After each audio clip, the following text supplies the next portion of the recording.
आगे बढ़ते हैं, एक और बड़ी खबर आपको बता दें। वॉर जोन में यूक्रेन पर रूस का विध्वंसक हमला। यूक्रेनी सैन्य ठिकानों पर ग्रैड मिसाइल से हमला किया गया। MLRS से हमले में यूक्रेन को भारी नुकसान हुआ है। रूसी हमले में कई यूक्रेनी सैन्य वाहन तबाह कर दिए गए हैं। पूर्वी मोर्चे पर यूक्रेनी सेना बैकफुट पर नजर आ रही है।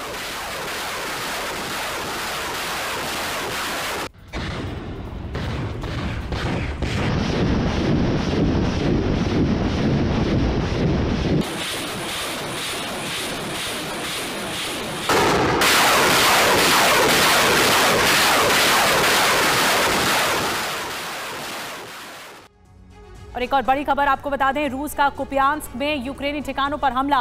टॉर-2 एंटी एयरक्राफ्ट मिसाइल से हमला किया गया। रूसी रक्षा मंत्रालय ने हमले का वीडियो जारी किया है। रूसी हमले में यूक्रेनी ठिकानों पर तबाही मची है इस तरह से मिसाइल अटैक से।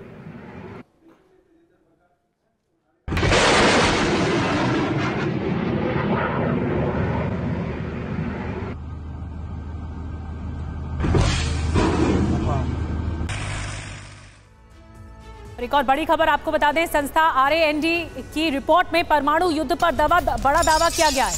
3 हालात में परमाणु युद्ध छिड़ सकता है और ये छेड़ सकता है रूस। 3 हालातों में जंग में नेटो के शामिल होने पर हो सकती है न्यूक्लियर वॉर। नेटो सैन्य अधिकारी की मौत हुई तो परमाणु युद्ध संभव है, ये कहा जा रहा है। 3 बड़ी परिस्थितियां बताई गई हैं जिन हालात में परमाणु युद्ध शुरू हो सकता है। और अब आपको बताएंगे परमाणु युद्ध करेंगे क्या पुतिन। 3 सीन क्या हैं, क्या कुछ कहती है रिपोर्ट। RAND की रिपोर्ट के आधार पर 3 बड़ी बातें क्या हैं, 3 सीन। पहली, रूसी हमले में नेटो सैन्य अधिकारी की अगर मौत होती है तो फिर नेटो बदला लेने की कोशिश करेगा। नेटो के बदले से पहले परमाणु अटैक होगा। दूसरी परिस्थिति, दूसरा सीन, अगर क्रीमिया में US टोही विमान ढेर हो जाता है, क्रीमिया में रूसी एयरबेस पर अटैक करेगा US, पहली बड़ी बात, और जवाब में रूस न्यूक्लियर हमला करेगा। ये रूस की तरफ से पलटवार होगा। अब तीसरा सीन क्या है? तीसरा सीन ये कि जंग में नेटो और सक्रिय हो जाए। गुस्से में रूस फिर बड़ा कदम उठाएगा और जवाब में न्यूक्लियर अटैक भी संभव है। तो ये 3 परिस्थिति सामने है जिसके आधार पर कहा जा रहा है कि परमाणु युद्ध छिड़ सकता है। युद्ध के 581वें दिन बहुत बड़ा रक्तपात हुआ। ये रक्तपात एक तरफ नहीं बल्कि दोनों तरफ हुआ। रूस के हमले में यूक्रेन जल रहा है तो यूक्रेन के हमले में रूसी शहर धधक रहे हैं। पिछले 24 घंटे में जिस तरह से आघात और प्रतिघात हुआ, उसने ऐलान कर दिया कि अंतकाल बहुत निकट है। रूस की मिसाइल स्ट्राइक में यूक्रेन के आधा दर्जन हथियार गोदाम तबाह हो गए। लेकिन यूक्रेन ने एक दिन के अंदर जो कुछ किया है उससे पुतिन और उनकी सेना यूक्रेन के ट्रायंगल में अब पूरी तरह से फंस चुकी है।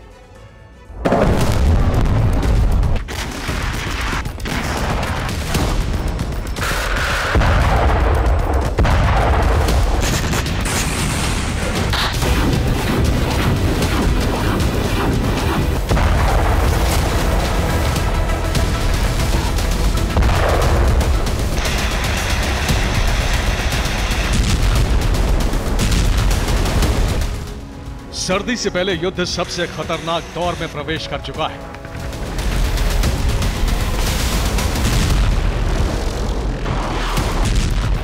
रूसी सेना वार कर रही है तो यूक्रेन की सेना भीषण पलटवार।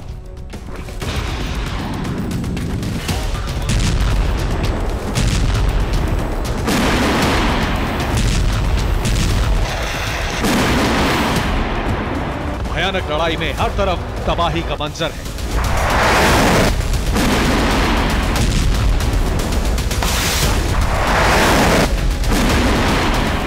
रूस की बारूदी बारिश में यूक्रेन के शहर जल रहे हैं तो यूक्रेन के हमले में रूस के कई शहर सुलग रहे हैं।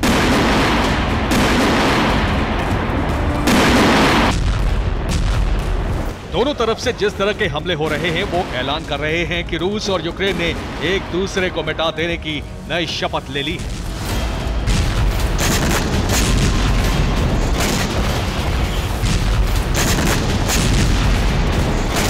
पुतिन सेना लगातार भीषण बमबारी कर रही है और इस बमबारी में 24 घंटे के अंदर यूक्रेन के 100 सैन्य ठिकाने खत्म हो चुके हैं।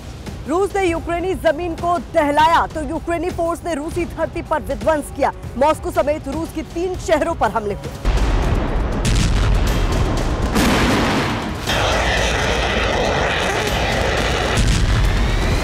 यूक्रेन के एयर अटैक से पुतिन और क्रेमलिन की परेशानी क्यों बढ़ गई है, इसकी पूरी रिपोर्ट आपके सामने होगी। लेकिन सबसे पहले उस विनाश का भयानक दृश्य देखिए जो यूक्रेन में नजर आ रहा है।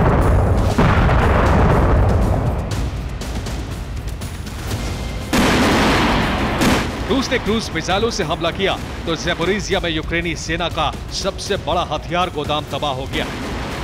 रूसी रक्षा मंत्रालय की रिपोर्ट के मुताबिक इसमें 27 लाख किलो के हथियार रखे हुए थे। रूसी हमले में ज्यादातर हथियार बर्बाद हो गए। इसी डोनेट्स्क में रूसी सेना ने 24 घंटे के अंदर 2 बार हवाई हमले किए, जिससे पूरा इलाका दहल गया। डोनेट्स्क में Ka-52 हेलीकॉप्टर ने कई पश्चिमी हथियारों की कब्र खोद दी।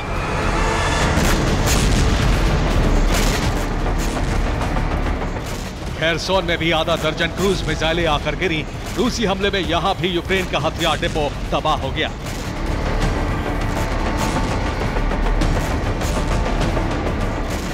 रूस की मिसाइलों ने सेवरेस्की में भी यूक्रेन के हथियार गोदाम को तहस नहस कर दिया।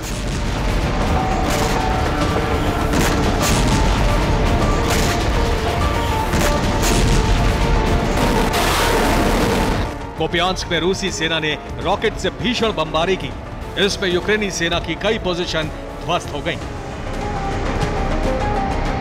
बाखमुत में रूसी सेना ने ड्रोन स्ट्राइक कर यूक्रेन के पिकअप ट्रक को तबाह कर दिया।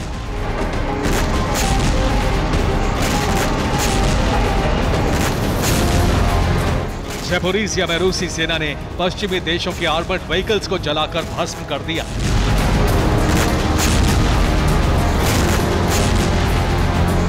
खार्किव में भी रूस ने यूक्रेन के हथियार डिपो को जलाकर राख कर दिया।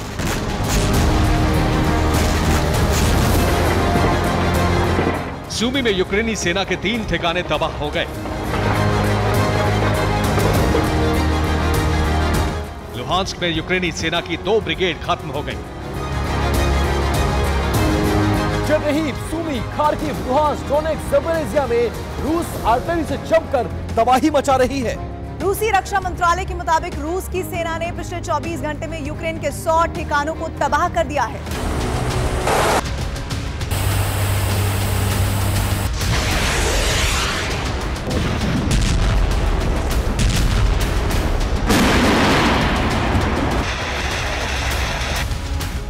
चौबीस घंटे के अंदर रूस ने 12 मिसाइल स्ट्राइक, 77 एयर स्ट्राइक और 44 बार MLRS अटैक किया।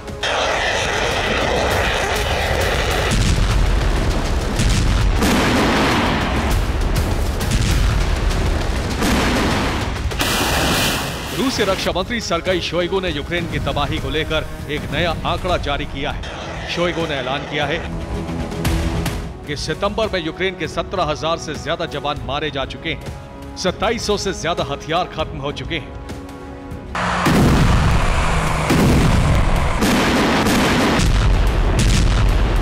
रूसी रक्षा मंत्रालय ने यह भी कहा है कि इस साल अब तक 3,25,000 लोग रूसी सेना में शामिल हो चुके हैं। इन्हें भी जल्द ही फ्रंट लाइन पर भेजने की तैयारी है ताकि यूक्रेन का संपूर्ण सर्वनाश संभव हो सके। रूस ने यूक्रेनी जमीन को शमशान बनाने की कोशिश की तो यूक्रेनी फोर्स ने भी इसका बड़ा बदला ले लिया। यूक्रेन ने मॉस्को सहित रूस के बड़े शहरों को टारगेट किया है, जिसके बाद क्रेमलिन दहशत से भर गया है। ये मॉस्को की वो आग है जो यूक्रेनी हमले के बाद भड़की। यूक्रेन ने मॉस्को में हवाई हमले किए। हमले की जद में मॉस्को की 2 इमारतें आईं। दोनों में भीषण आग लग गई। रूस के बेलगोरोद में यूक्रेनी फोर्स ने सबसे भीषण हमले किए। यूक्रेन ने 24 घंटे के अंदर बेलगोरोद में 120 बार बमबारी की। रूसी सेना के कई ठिकाने तबाह हो गए। कुर्स्क में यूक्रेन ने रूस के पावर स्टेशन को उड़ा दिया। इस वजह से बड़े इलाके में ब्लैकआउट है। ज़ैपोरिज़िया में यूक्रेन ने रूस के हथियार और बारूद को तबाह कर दिया। बाखमुत में ड्रोन हमले कर यूक्रेन ने रूस के 3 T-90 टैंक की कब्र खोद दी।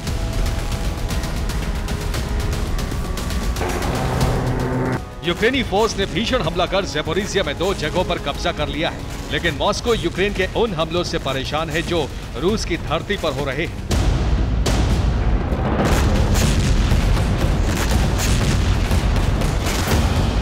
ज़ेलेंस्की सेना 24 घंटे के अंदर रूस में 26 एयर अटैक कर चुकी है।